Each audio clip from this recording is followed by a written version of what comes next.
Hi, today I'm going to show you how to do a nozzle check test page on an Epson Expression XP435. So, using the buttons on the front of the printer here, we're going to move along till we get to setup, which is represented by a screwdriver and a spanner. So here we go. Press OK to go into that set of options.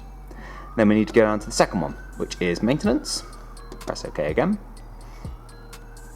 And nozzle check is the very first option we've got here. So we'll press OK to go in.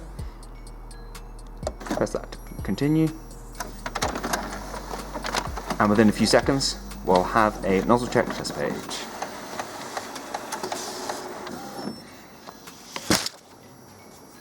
Here we go. Now this machine's been sat and used for a good while, as evidenced by this nozzle check. So, as you can see, there's quite a lot of cleaning that needs to be done there. This should be a pretty solid gate of black, cyan, magenta and yellow, showing your printer's ability to both print the colours and do a reasonable level of fine detail on there.